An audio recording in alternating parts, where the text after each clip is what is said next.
Hi guys, it's Frankie from Frankie Tech. Good to see you guys again, and I'm here to share my review of the Redmi 9T and the Redmi Note 9T. Now you may be wondering, why am I outside? I wanted to try something different here, and I've done pretty extensive first looks for both of these phones, but just want to talk about in this video which of these two phones is right for you and what are the key differences here. So let's go down, talk about some of these specs, how they differ, and see which one is right for you. Let's have a look. So in terms of design, plastic build on both of these phones, and you're gonna have to pick what type of texture do you want on your phone. To be honest, I kind of prefer the texture of this Redmi 9T. The Redmi Note 9T feels a little bit more like some sort of folio. I don't know if I like the texture as much as the one on the Redmi 9T, but either way, they're really well built, sturdy phones. You know, at this price point, I think that's kind of what you want. In terms of design, I think you'll be happy with either of these phones. Just pick rectangular or circular cutout. Which do you prefer? And in terms of display, a 6.53 dot drop display, full HD plus on both of these phones. What's the key difference? We have a teardrop notch on this Redmi 9T versus punch hole cutout on the Note 9T. I prefer the punch hole myself, and I think this gets a little bit brighter than this panel, which is actually, you know, a quality panel considering the price of this phone, but you really can't go wrong with either of these phones in terms of display tech.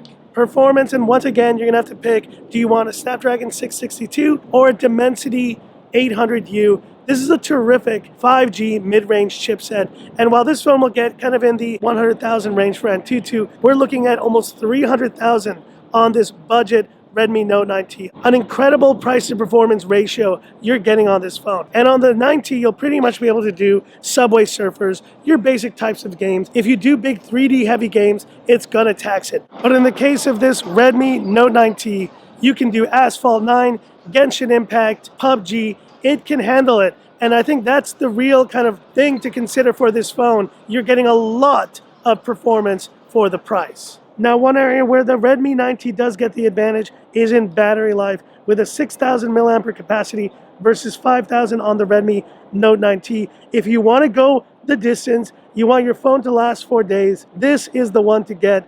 The Redmi Note 9T should definitely last 2 days on a 5,000 milliampere charge. But let's face it, like the Redmi 9T before, this is one of the new battery champs of the year, and you will get the 3 days of use from this Redmi 9T. It's the one to consider if battery life is your main priority. And both of these phones do have side-mounted fingerprint scanners, which work really well, especially the one on the Redmi Note 9T. This one's a little bit slower. Either way, that's probably the most similar thing about these. In terms of comms, obviously 5G versus 4G. That's the big difference here. This phone is capable of so much more because of that. But another big thing in terms of comms that it does have is also NFC. This is where the Redmi Note 9T is really starting to separate itself from the regular 9T in terms of connectivity and Google Pay capability. And last but not least, the cameras, and a kind of a strange decision here. We have a triple camera setup on the Redmi Note 9T and a quad camera setup on the lower cost Redmi 9T. Both are using 48 megapixel main cameras, and we have those 2 megapixel macro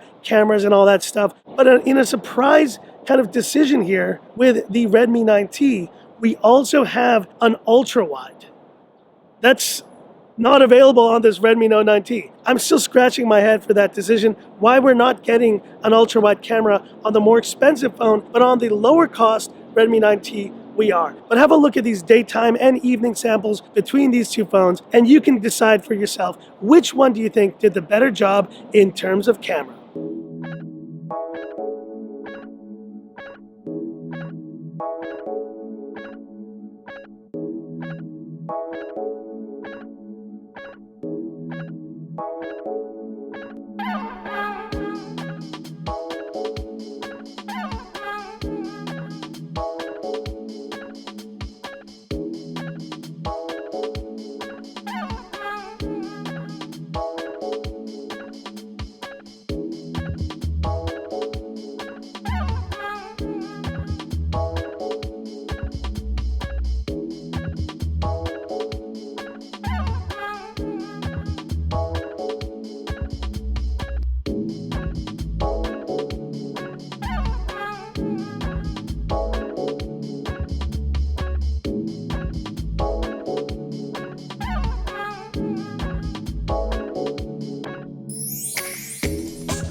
This is rear-facing video on the Redmi 9T and the Redmi Note 9T, shooting in full HD 30 FPS, which is all the 9T is capable of. Pretty overcast day here in Hong Kong, but great stabilization on the Note 9T. But hit me up in the comments, what do you think? And this is front-facing video on the Redmi 9T and the Redmi Note 9T. And it's looking pretty good.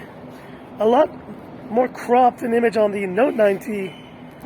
Hope you guys are doing well, staying safe.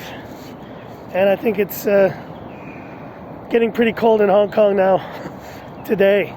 But hit me up in the comments, what do you think?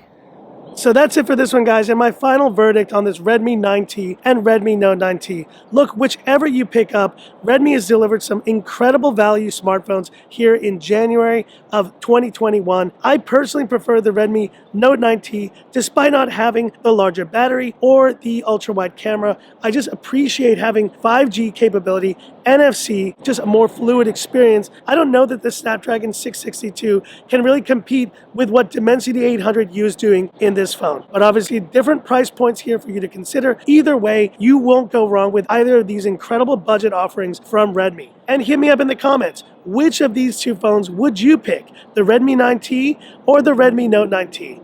Hit me up in the comments, I'd love to hear about it. And that's it for this video. If you liked it, give me that thumbs up. And if you love the content of Frankie Tech, subscribe to the channel. Hit the bell icon for future updates. Kind of a different video here and review than my typical ones, but just felt like getting out, trying something different here. And thanks once again to Redmi for sending these out. And this is where I leave you by saying, this is Frankie Tech, signing off. Have a good one.